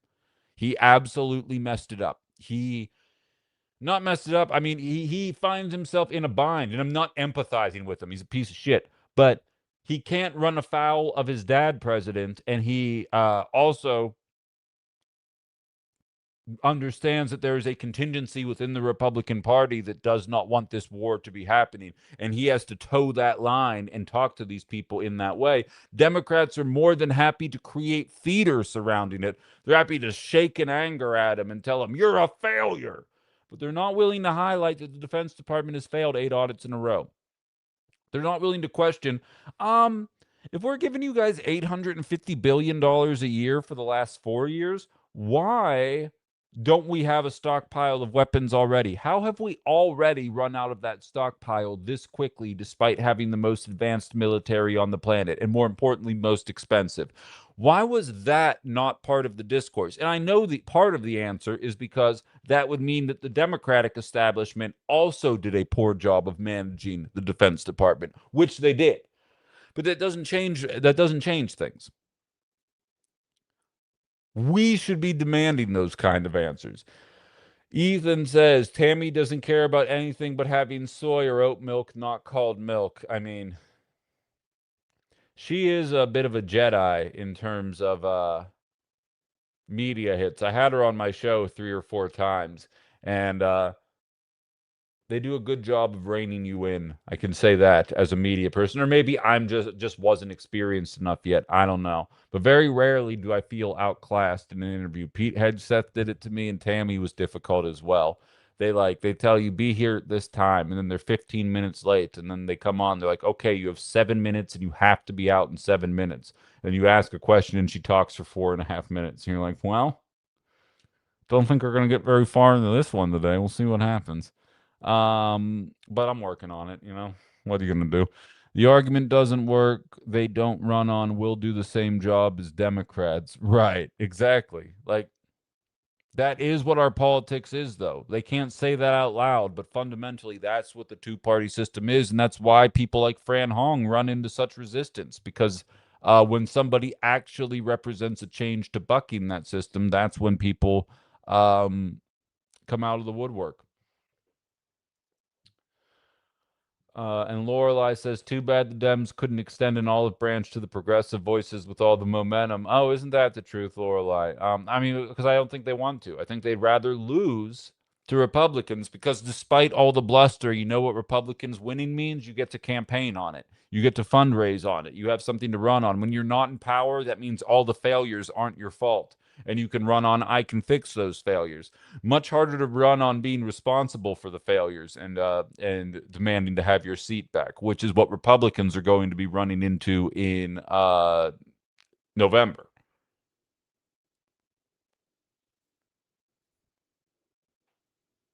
Stevie believes the Save America Act will get tied up in court even if it does pass. Probably.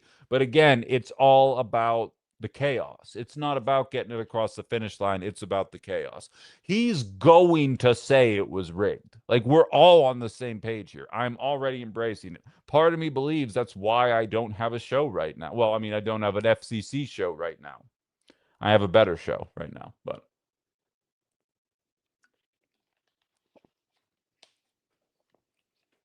Ali says it's the fact that we are that close to fascism. I mean, yeah, and like, and that we don't have a party that meaningfully wants to push back against it. We have a party that would rather win, but if they're not going to win, I guess fascism's okay. Anything's better than progressivism. Anything's better than taxing wealthy people. Google made 160 billion in profit, not revenue, profit. Why would California expect to tax that at 5%? You know what I mean? What is that? 160 billion, which means 16 billion. So that means 8 billion would be 5%. Think about that for a second. Gavin Newsom and Xavier Becerra have both said they are against the idea of a one-time 5% tax on the 30 billionaire companies or 30 billionaires in California. One of them would be Google. That would take them down from $160 billion in profit to $152 billion in profit. And liberals are acting like, yo, are we getting a bit too extreme? Are we getting too extreme for the moderate voter if we're going to start taxing people at that rate? Resistance Radio, what's up, friends?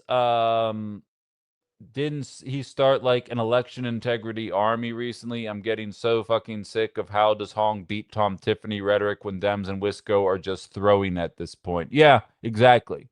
Um, that's kind of been the theme of the entire week, realistically, but especially this show today. It's hard to stomach for me. Ali says we cannot take Bezos's next yacht. David Schubach, who's running with the Green Party up here in Northeast Wisconsin, says I'm so progressive that I make Flo look like a State Farm rep. Like that. Tony says, here's an idea. How about Democrats agree with progressive policies and make it happen in November? Again, all I'm ever calling for is for Democrats to explain to me what it is about Democratic policies they don't like. What is it about a 5% wealth tax on every billionaire that is viewed as extremist, but Tom Tiffany running on the election was improper? Is how are we got to find a moderate to be able to compete with that? Where does that logic stem from? Because it's getting old. And I don't think it's backed up in any kind of reality anymore. Whoops, wrong way. It's because they legitimately had their soft spots pushed as infants. Okay. Yeah, no, but I mean, it's difficult to avoid, and I swear, like, it shouldn't be hard for an anti-war, actual leftist party to say, you got $1.5 trillion in the defense budget. You have hundreds of billions of dollars that you have not allocated yet. And you're coming here for 70 billion more dollars. I'll tell you what, I used to do this to the Democrats. We're going to do it to the Republicans now. I am not saying that you have to build every homeless person in America a $100,000 home and give it to them. I am not saying you have to do that. I'm not saying I'd be mad if we did it. I'm saying you do not have to do that. If we did that, there's about 800,000 homeless people in America. 800,000 times 100,000 is $80 billion. Pete Hegseth right now is looking for $70 billion on top of a $1.5 trillion budget where a lot of it has not been allocated yet. If there were no pointless war in Iran, do you think there would be conversations about building $100,000 homes all over this nation in order to do something about the cost of housing in this nation? No, there absolutely the fuck would not be that conversation. And that is not uniquely aimed at the Republican Party, because I made this exact same comparison when the Democrats put together a $130 billion package for Ukraine and our allies in the Middle East. So this is the uniparty in action. Yet it seems as though most people cannot grasp the fact that this happens regardless of who's in power. And again, if you hate the idea of giving homeless people homes, don't get bogged down in the example that I gave. Get bogged down in the fact that we would not be talking about addressing the real problems that we talk about on this show all the time if there were no war. We would be talking about finding ways to cut other social programs rather than investing in them. I'm saying. What we got here? And then saying Crowley is an establishment the entire time, the establishment's behind him. Not only is he saying he's not establishment, but he's saying he's not establishment because he's black. And like, don't get me wrong, I understand the philosophy behind that, but policy matters more than identity when it comes to establishment politics. And that's such a cop out that I believe there's a lot of guilty white liberals that will fall for it. I don't think many progressives are going to be too afraid to call that line out. I know I'm not. And I'm sure I'll be labeled a certain way for doing so.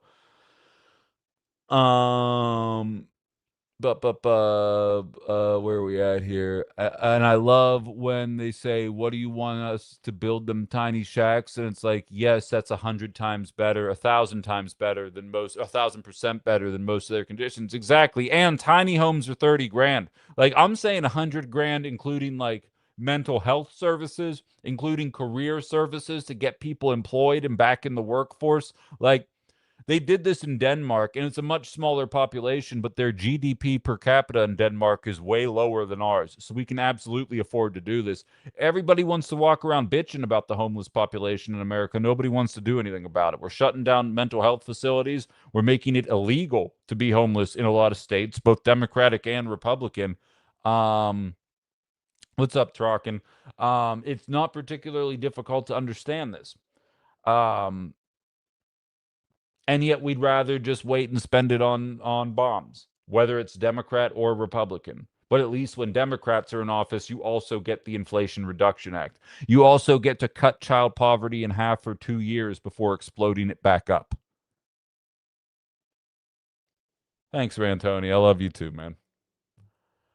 Um, it's not hard. People focus on identity so much when the only identity that matters is rich versus poor. Well, that's intentional. There's actually, I reached out to a journalist who wrote this story back in 2024, but it was and I've said this on my show 1,000 times before, but it's always nice to see when other people kind of echo the same sentiment that you have. Um but it's the idea identity politics comes from the center, not the left. And then what happens is the left gets accused of doing identity politics when the identity politics is stemming from liberalism, because they know they can bank on that. I am a Bernie bro, right? I'm a dejected 2016 Bernie bro that was called racist and sexist for the better part of can you mute, there we go, that was called racist and sexist for the better part of half a decade, maybe longer, because I thought Hillary Clinton was a worse candidate than Bernie Sanders based on policy. When Bernie says, let's break up the banks, and Hillary Clinton says, breaking up the banks won't fix racism. When nobody can afford to buy a home, and the Democratic Party wants to tell you, here's a plan for black first-time home buyers relative to all first-time home buyers. I understand that there are communities that have systemically been left behind and may need a little bit of assistance in the initial invention of a social program. I am not unsympathetic to that reality, but there is a large enough percentage of the entire population that feels hamstrung right now, that pretending that this identity thing, A, is leftist, or B, is going to bring everybody on board. It's hard to be empathetic when your life sucks. I'm just going to be real. I was on the path graduating from college for to be frustrated, and thankfully I had friends in my life and people in my life that kept me, focused. And then once my life was kicking, it's pretty easy for you to look around and be like, "Oh God, there's so much wrong with so much," and I understand why a lot of people that aren't in the position that I find myself in look at this, be like, why would I show up to vote for this when you're not doing this for me? It's selfish, but I get it. We got Ali on hold on the TikTok. Hold on here. Let me there we go. What's up, Ali? Is it still echoing or is it good now? Yeah, you're good. Okay. I had two things. One from like studying a forensics point of view, like going into the field, addressing poverty is one of the main things to address crime, deviance, anything like that. That's what they teach you in a college setting. It's not like it's not studied. I just wanted to bring that up because that sort of goes into my second point. I actually have been homeless more as an adult than homed due to one, my mother, and then a house fire. And I think a lot of people sort of that either don't go through that experience, which I wouldn't wish it on my worst enemy, or don't really know too much about different things that like get taken away from you when you are homeless. Like when I was homeless, like I didn't have an address to put anything on anything, so I couldn't get mail, I couldn't register to vote, I couldn't get a bank account, I couldn't do anything like that, and I couldn't open a PO box because I couldn't get a bank account. So then, freshly 18, I had an address, had everything set up, and then I couldn't do half of the things I normally did, even at 17, like with a job and everything, because you lose the ability to have a job or have some source of income because you don't have an address. And there's like all these different things that simply just not having one location to send mail, to bill things. Like you can't go to the doctor because they want an address to send your bill to. You can't go. And that actually happened to me. And I have a bunch of chronic illnesses and now I can't touch it because I can't get insurance. And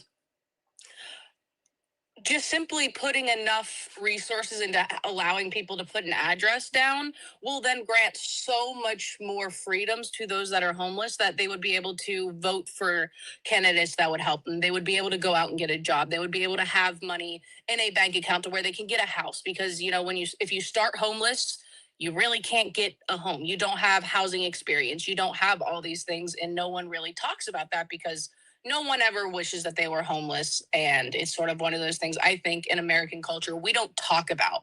We all see it, but as long as we don't talk about it, it's like we don't see it. And that's all I wanted to sort of include just from my experience. Absolutely. And I even add on top of that as well, what always stuck out to me is a capacity to clean yourself. You got to get a job. You got to get a job. And if you can't shower, if you can't shave, now you're going to make a first impression as somebody that's been out on the road. Let's say you're lucky and you get a job 5 days of not having access to anything like that. How are you going to look? How are you going to smell? What kind of first impression are you going to put forward? And then that's how you're supposed to get the employment. Then you get the employment that's, if you're lucky, $15 an hour. And then where are you going to go live from? How long does it take you to save up from there? It's such a slippery slope that I think a lot of people think it's impossible for them to be there. And I'll tell you right now, if I didn't have the support system that I have in place, I'm not saying I'm teetering on homelessness, but I can see how quickly things can spiral when your life when the rug gets pulled out from under you for no reason, you know? Yeah, and I would argue now with the status of our economy now. I mean, you just witnessed it with your insurance and no longer having a job when it came out of nowhere. Like it can affect anybody. Yeah, Like people aren't going to be able to go out and get interview clothes if they're cut from their job, no notice or anything like that. They can't go out and get the things that they need. absolutely. Absolutely. We got another person hopping on. I appreciate you sharing though, Ali. I know that was personal, Yes, so thanks for thank having you. me on. Yeah, no problem. Let's see here. Okay, I think we lost the other one. Oh no, T Rock, and what's on your mind, man? We got you. I just want to echo what Ali said there. I think I pronounced her name Yeah. right. Yep. Um, I think one of the biggest ways we can, the solutions to poverty, like the poverty cycle, is home buying because you're not flushing your equity in rent.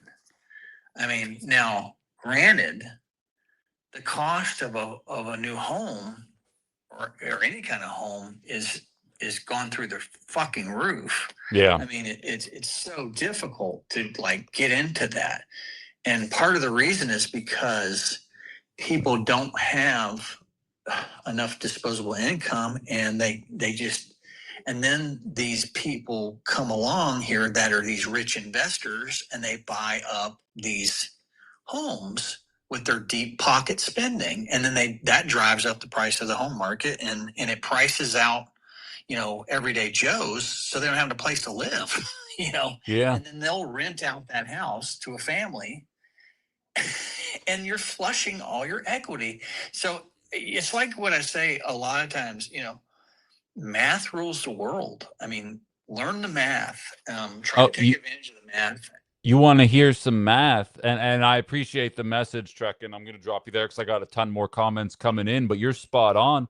And allow me to even go a bit further. I'm 90% sure that I'm going to sell my duplex in Pittsburgh. I think I'm about ready to cash out.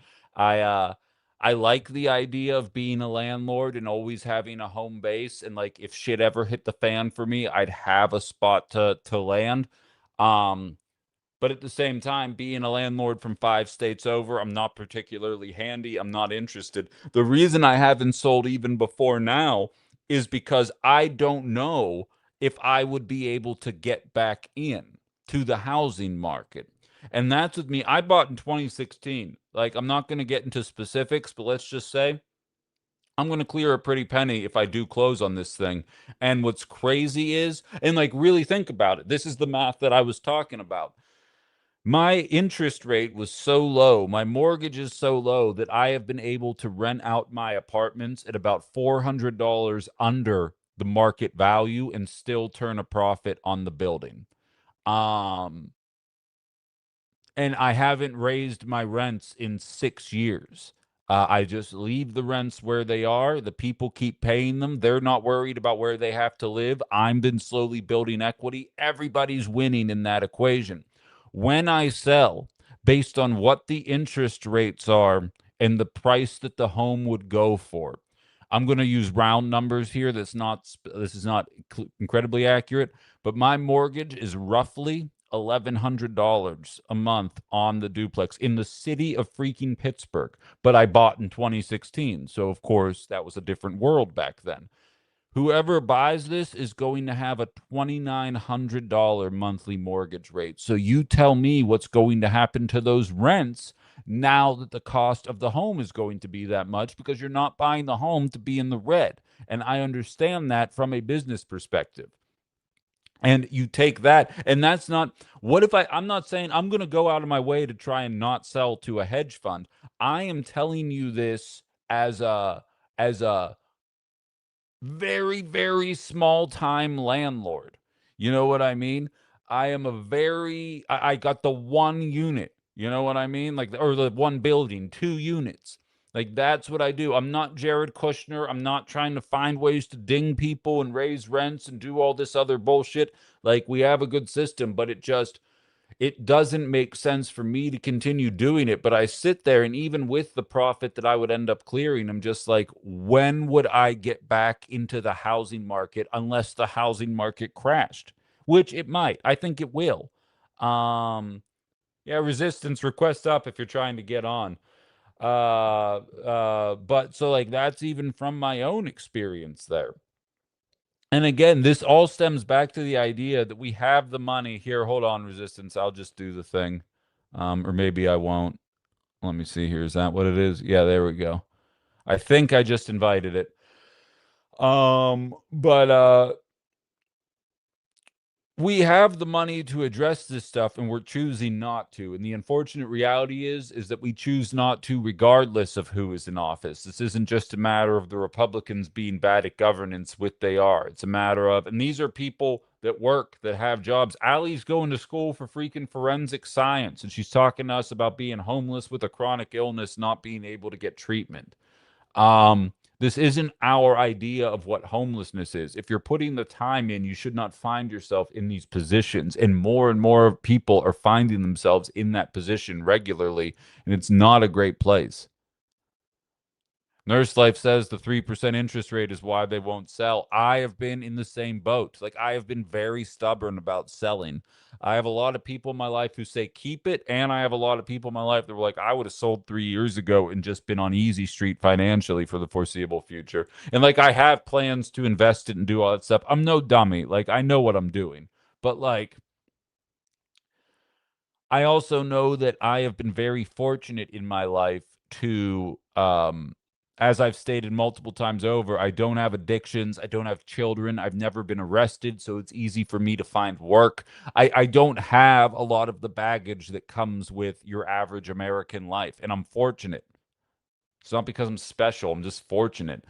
Um, I emailed the Calumet County Democratic Party guy and asked if I could get a Fran Hong yard. Okay. If a group has been disproportionately harmed, if you improve the situation for all of the poor, a disproportionate amount of the people that benefit would be from that group. Yeah, I agree. Um, Resistance Radio saying literally one of our co-hosts is homeless right now, but you never know because we have a myopic view of homelessness. Oh, absolutely. Absolutely. Um, Sorry, I'm way behind on these comments. I'm trying to catch up with everybody here. But I guess what I really want to know from Ben is why didn't he leverage the equity on the duplex to buy more duplexes? Because, yeah, right. That was the plan. You know what's funny, CKK, is when I bought the first duplex, I was going to become the monopoly man. And I understand that that's how rich people get rich. That's what's crazy is. And like for those of you that don't own, and again, I'm not rubbing it in, I'm just telling you that this is how it happens. And I think a lot of people are unaware. You buy the home and then you pay off a certain amount, whether it's 20% or whatever when you go and buy the home. And that 20% counts as your equity. Then the cost of the home goes up. Now, we're in a unique time period in society when the cost of that home has shot straight through the roof. But so the improved cost of the home plus the home you paid off is now the equity that you can borrow against. So my house has essentially doubled in price in the last 10 years. So I can take essentially 100% of the cost of the home and I can borrow against 80% of that. And that money is now a tax write off. And you can use that to put a down payment on your next duplex. And then you have the equity in that building. And that's why there's a lot of people that tell you, if you just nose to the grindstone and do all this. Now, I personally hated being I still am. I shouldn't say hate. I don't like being a landlord. Anytime something goes wrong, and I got a giant hole in concrete right now that is in a back porch, we're talking about 5 figures worth of repairs that I'm going to have to jump into, which is perfect because I just lost my paycheck. So, this is exactly the time that I'm going to need this kind of stuff to be happening. But like anytime that stuff happens, it's just like, why am I even doing this? Why am I not just thoroughly invested in building my media career? But to answer your question, that is the smart businessman move to do. It's what my brother's doing. My brother stuck with it. He bought a duplex a year after I did, and he now has like 7 of them, and he just keeps it rolling. But he also says, you don't understand how lucky you are that you never have headaches. He goes, you just show up, um, and they pay you the money, and then you kind of move along. He goes, my tenants, I got to take them to court. I got to do all this. With more tenants comes more headaches. When you only have 2 groups of people you have to work for, you can thoroughly vet them. And it's just you're just on easy street from there. And realistically, no chance in hell that my media career would have started if I didn't have the duplex. I was in my 30s making $10 an hour producing talk radio in Pittsburgh. That is not sustainable unless you're living at home in your 30s trying to build a career, which is why we have record numbers of people living at home in their 30s. I did a job I hated for 5 years, bought a home, which is what the American dream used to be. Do a job you hate, put yourself in a position to be able to do things, and then do whatever you want for the rest of your life. That's supposed to be what we all are able to be on track to do. And a smaller and smaller percentage of people are finding themselves in a position to be able to do it.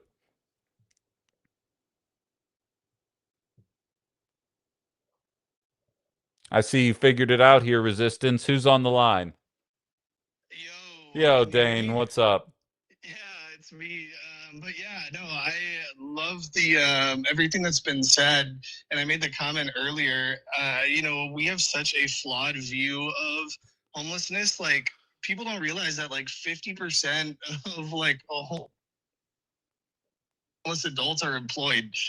Sure. And then like I said too, like we have a podcast co-host. One of our co-hosts is homeless, and like people don't realize it because they think that it's just living in a park. But it's like you could live in someone's car and you're homeless, or live in your friend's house.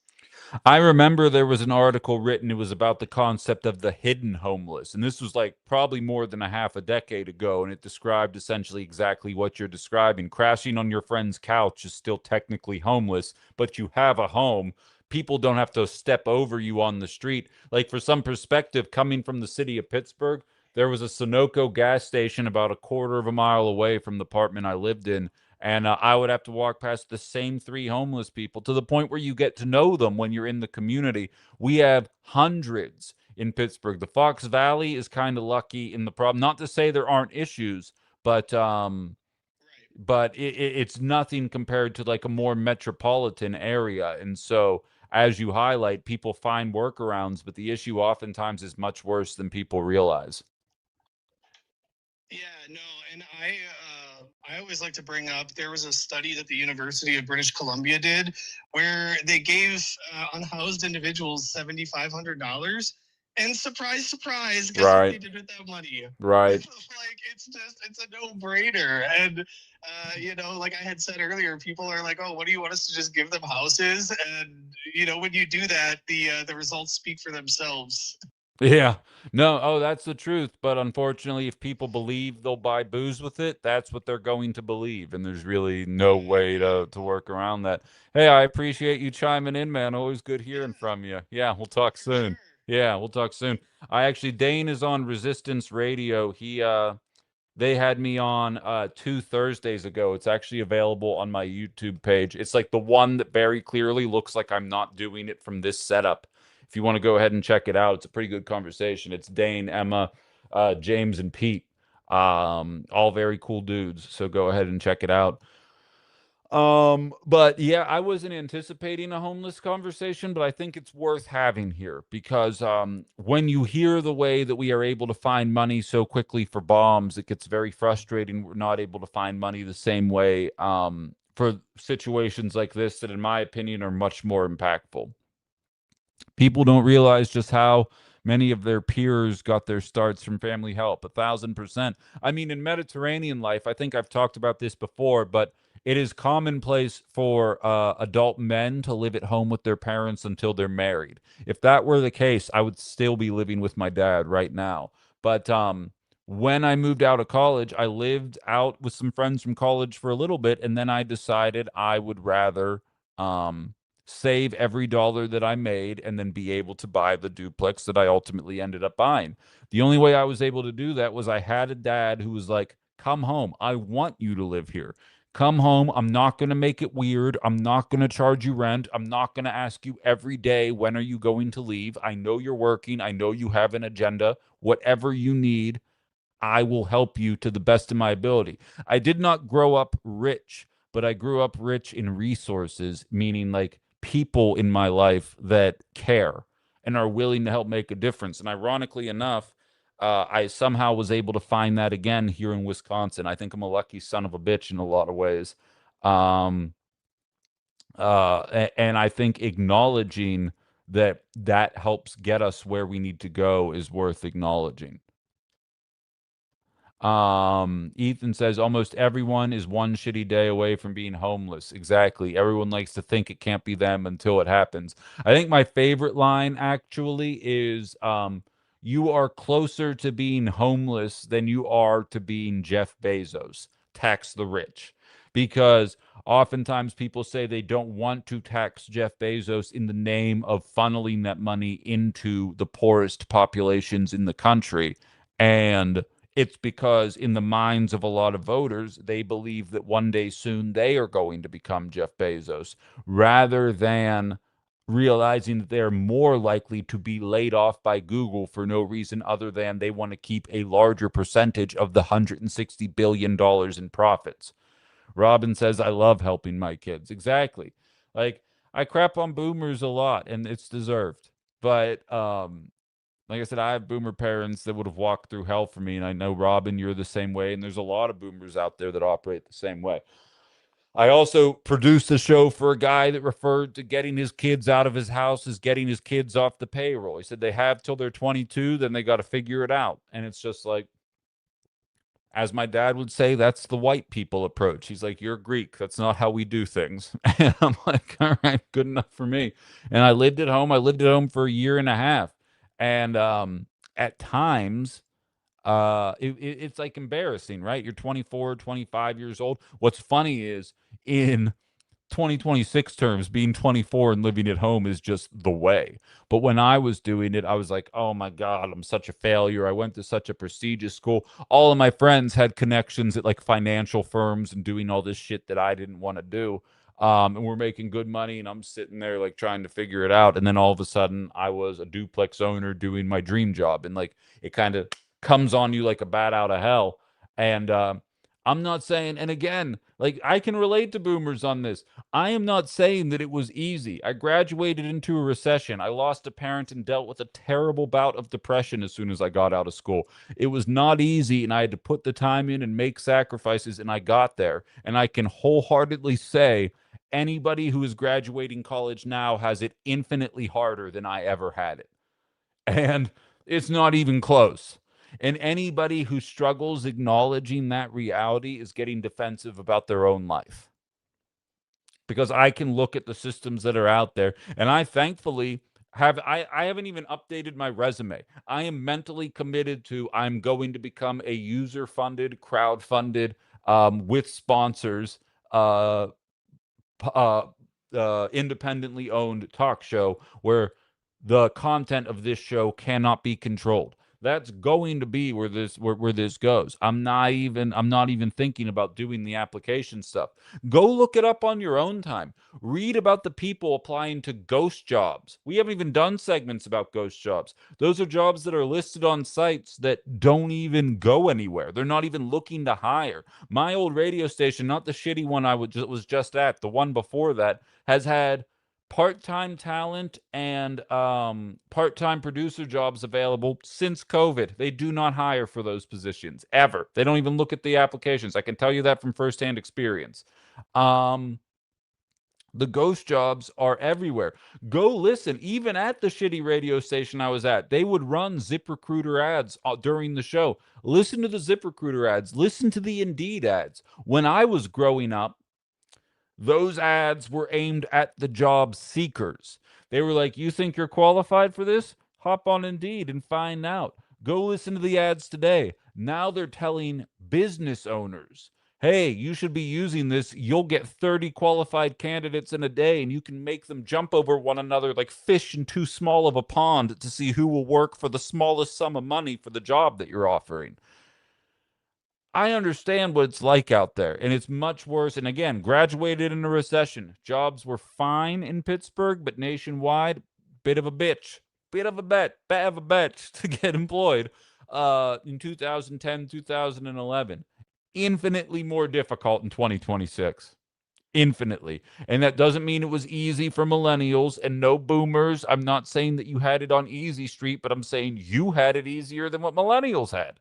So like just a bit of self-reflection I think would go a long way in the homelessness conversation, in the unemployment conversation, and it all boils down to the fundamental question of outside the box. Why do we feel like if you're not working 100 hours a week that you deserve to be miserable? Why is it that like I used to say it all the time on the show? I pledged a fraternity in college. There were people that like got off on the idea of making the pledge's life a living hell. And then there were other people who were like, this is kind of stupid and outdated, and I'm not taking it seriously. And to me, the people that enjoyed making pledge's life a living hell are the people that enjoy nowadays telling people, yeah, maybe eat less avocado toast. Like, who hurt you? Like, what about your life is so bad that you can't rationalize it, you know?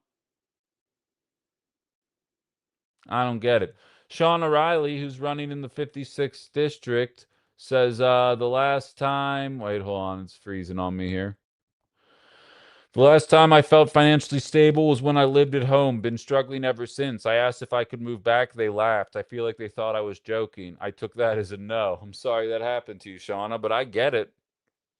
I get it. I was very fortunate that people reached out to me after getting laid off and offered me with like a safety net to kind of be able to restack my chips while I kind of build a subscriber base and find a couple more sponsors of the show. Otherwise, I'll be honest, I do believe I was fired with the intention of me taking my ball and going home. I think I was supposed to want to move back home because again, I own a duplex. I could go to my dad's house for 5 months until the guy's lease runs out and be like, I'm going to need you to find another place at the end of that lease because I'm moving back in. And I can live rent free again as long as I still have the duplex, which I might not anymore. We'll find out. But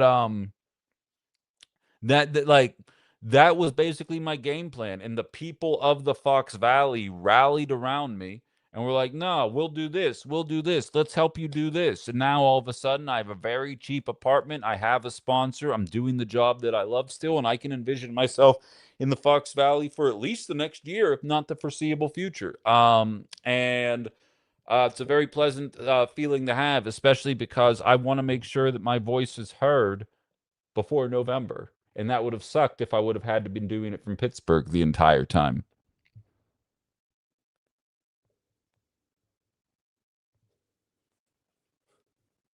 Jake says he's glad I was decided to be petty and stick it to them. Me too, man. As Karl Marx predicted, we will be reduced to nothing but the value of our labor, says Mikey. Absolutely. Absolutely. That makes you a socialist. I was incredibly lucky that my parents let me come home when I left my abusive relationship. Absolutely. Absolutely. Almost made a joke about your dad, but then I realized there's a lot of new people in the chat, and if I made a dead dad joke to a listener, I don't think that everybody would have appreciated it. OG Michelle says reading recommendation Evicted by Matthew Desmond, eye-opening and also offers ideas for solutions. Author was in the Fox Valley a couple years ago to speak. Interesting. I appreciate that. Dead dad jokes are always welcome. Good to know. I mean, I knew that, but I'm glad you said that for the benefit of the people at home.